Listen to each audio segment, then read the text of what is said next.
बिस्मिल्लाहिर्रहमानिर्रहीम। How to choose a research topic.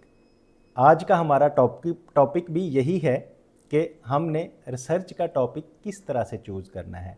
जब बंदा नया नया रिसर्च में आता है तो ये इसको बड़ी प्रॉब्लम आ रही होती है कि मैं किस तरह से अपना रिसर्च टॉपिक चूज़ करूँ, मैं किस चीज़ पे रिसर्च करूँ। तो वो टॉपिक की बड़ी प्रॉब्लम आ रही है, कभी कुछ डिसाइड करता है कभी कुछ डिसाइड करता है। मेरे भी इनिशियल डेज़ में इसी तरह से प्रॉब्लम्स थी, तो वो बंदे को कुछ समझ नहीं आ रहा होता कि रिसर्च टॉपिक कैसे करना है। तो वो मुझे अपने दिन भी याद आए और मैंने सोचा कि ये एक मुझे अच्छा मिल गया मटेरियल, तो मैंने कहा ये भी आपको एक्सप्लेन कर दूं ताकि रिसर्च टॉपिक चूज़ करने में प्रॉब्लम ना हो।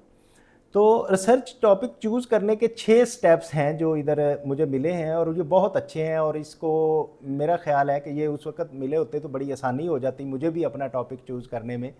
तो यो दोस्त इससे फ़ायदा लेंगे तो इंशाल्लाह मुझे भी खुशी होगी। इसमें सबसे पहला स्टेप क्या है? Identify your area of interest. Number 1, जब भी आप कभी कोई रिसर्च करने जाते हैं तो एक आप स्पेसिफिक एरिया के बंदे हैं, या तो ये हो सकता है कि आप स्टूडेंट हैं और एक इंटरेस्ट है आपकी, आप ये हो सकता है कि कहीं जॉब कर रहे हैं और उस फील्ड में आप रिसर्च करना चाह रहे हैं, या ये भी हो सकता है कि आपका एक स्पेशलिटी बन गई है और एक एरिया जो है आपको ज़्यादा अट्रैक्ट करता है रिसर्च करने के लिए।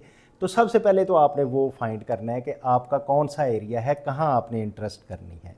तो इसमें किस तरह से आपने करना है? Focus on a broad subject. मेरे सब्जेक्ट पे आप पहले फोकस करते हैं that generally excited you and align with your academic और प्रोफेशनल गोल्स।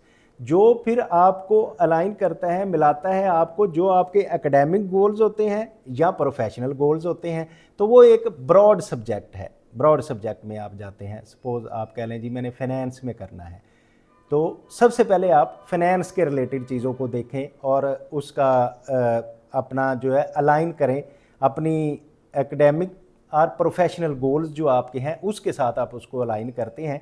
तो ब्रॉडली अभी आप सोच रहे हैं, पूरे सब्जेक्ट के रिलेटेड सोच रहे हैं, ठीक है। उसके बाद आपने सेकंड स्टेप में क्या करना है? Explore current trends. तो आपने ये देखना है कि अब करंट ट्रेंड्स क्या चल रहे हैं रिसर्च के, जो आजकल करंटली रिसर्च हो रही है वो क्या चीज़, वो मेरे सुपरवाइजर साहब अक्सर कहा करते थे क्या चीज़ बिक रही है आजकल, क्या बिक रही है। जैसे करंट सिनेरियो में एनवायरनमेंट पे बड़ा अच्छा है, CSR पे बड़ी अच्छी रिसर्च बिक रही है। अगर मैं इसकी मैनेजमेंट साइंसेस की बात करूं तो इसी तरह पोल्यूशन वाटर स्केर सिटी पे बड़ा काम हो रहा है। तो वो आजकल ये करंट सिचुएशन में ये बिक रही है। तो आपने ये देखना है कि करंट ट्रेंड्स क्या हैं। रिव्यू रिसेंट, वो कैसे आपको पता चलेगा कि करंट ट्रेंड क्या है? उसमें आप जो रिसेंट स्टडीज़ हैं उनको रिव्यू करेंगे। मीन आप लिटरेचर, रिसर्च लिटरेचर जो करंट है वो आप पढ़ेंगे। न्यूज़ क्या आ रही हैं आजकल, आज जैसे हम टीवी खोलते हैं तो उस पर जो करंट न्यूज़ आ रही होती हैं, फाइनेंशियल डिस्ट्रेस की अगर न्यूज़ आ रही हैं, या फिर उसमें स्टॉक मार्केट के उतार चढ़ाव की न्यूज़ आ रही हैं, या फिर उसमें FBR के जो स्कोप है, कलेक्शन है, शॉर्टफॉल है, उसकी न्यूज़ आ रही हैं। तो वो चीज़ आपने देखनी है। And advancement in your field, तो आपने अपने एडवांसमेंट, आप अपने फील्ड में कैसे आगे बढ़ सकते हैं। To identify relevant and timely topics. ये सबसे अहम चीज़ ये है कि आपने वो आइडेंटिफाई कब करना है? जब टाइमली उसको आइडेंटिफाई करें। जब बाकी लोगों ने बता दिया, जो वो बात गुजर गई, उस पर रिसर्च हो गई, तो देन करने का उसको एज सच इतना बेनिफिट नहीं है। तो आपने रेलेवेंट एंड टाइमली जो टॉपिक है उस पे आपने करना है। तो इसको एक्सप्लोर द करंट ट्रेंड आपने इसमें इस तरह से चेक करने हैं। फिर उसके बाद थर्ड वन जो है, फाइंड अ रिसर्च गैप।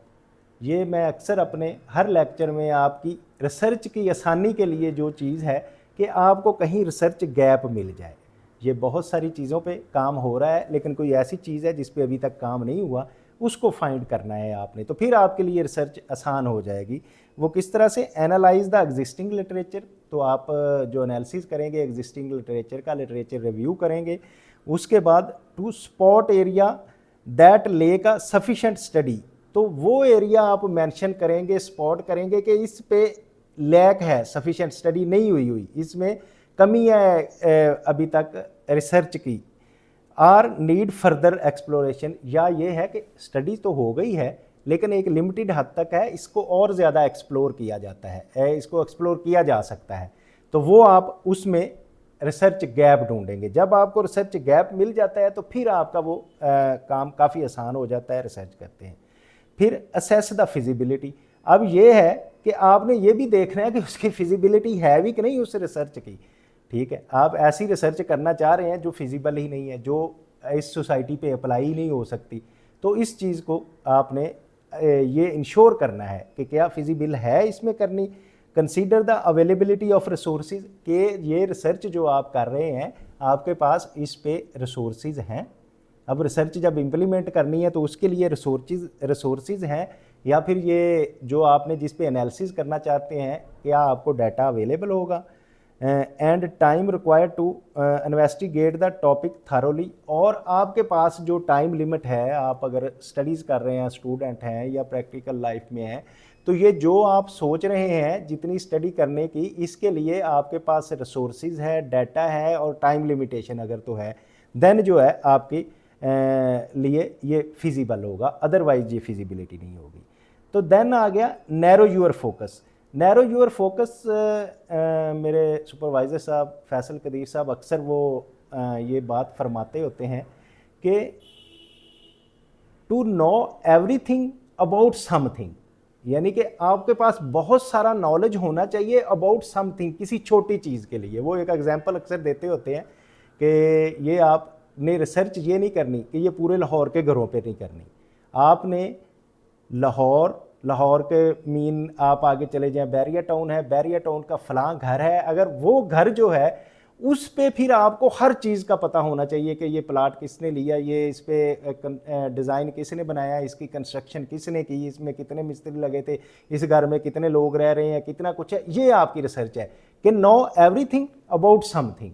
तो इसलिए फिर आपने अपने नैरो कर लेना है, नैरो यूर फोकस कहाँ से, redefine your broad idea into a specific. जो आपका ब्रॉड एरिया था, ये जो आपने किया था identify your area of interest, जिसमें आपने एक स्पेसिफिक सब्जेक्ट को लिया था, तो उसको आपने अब रिफाइन करना है, your broad idea into a specific, कि एक स्पेसिफिक आइडिया पे आपने आना है, जो कौन सा है, वो मैनेजेबल है, question are objective for your research, कि जो आपके लिए मैनेजेबल है, जो रिसर्च आप उसमें ऑब्जेक्टिव जिस पे आप रिसर्च कर सकते हैं, उस पे आपने आना है।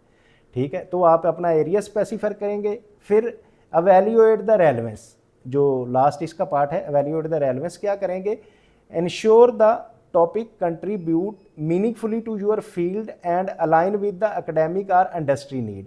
तो आपने ये एवेल्यूएट करना है कि ये जो मैं रिसर्च करूँगा, ये मेरे इसके लिए इतना मैं कोशिश करूँगा, रिसोर्सेज लगाऊँगा, इसकी रिसर्च करूँगा, तो कल को ये रिसर्च कहीं एकेडमिक में के लिए काम आएगी और फिर प्रैक्टिस के लिए काम आएगी, कि प्रैक्टिकल लाइफ में उसकी काम आएगी। ये चीज़ आपने इंश्योर करनी है कि एवेल्यूएट करना है अपने काम को, कि कल ये कहीं काम भी आएगी या नहीं आएगी। अगर तो उसका कोई फ़ायदा ही नहीं होगा सोसाइटी को, कम्युनिटी को, कंट्री को, एकेडेमिया को या प्रैक्टिस को, अगर उसका फ़ायदा ही नहीं होगा तो फिर वो रिसर्च करने का कोई ज़रूरत नहीं है। लेकिन अगर आप समझते हैं कि उसका फ़ायदा होता है, ये एवेल्यूएट करें, और अगर वो फ़ायदा दे रही है, सोसाइटी के लिए फ़ायदा कर रही है, आगे कम्युनिटी के लिए फ़ायदा कर रही है, आगे जो इंसानियत के लिए फ़ायदा कर रही है, देन वो आपकी रिसर्च जो है फिजिबल होगी, फ़ायदेमंद होगी। तो ये था आज का हमारा टॉपिक कि how to choose a research topic, कि रिसर्च टॉपिक कैसे आपने चूज़ करना है। तो अगर आप चाहते हैं कि रिसर्च सीखते रहें और दूसरे भी आपसे की वजह से सीखते रहें, तो फिर इंस्टीट्यूट ऑफ टैक्स प्रोफेशनल्स का जो यूट्यूब चैनल है उसको आप लाइक करें, शेयर करें, सब्सक्राइब करें। और अगर सारे में कोई आपको प्रॉब्लम आ रही है तो कमेंट बॉक्स में कमेंट करें, ताकि आपको उसका प्रॉपर रिप्लाई दिया जा सके। अस्सलाम वालेकुम।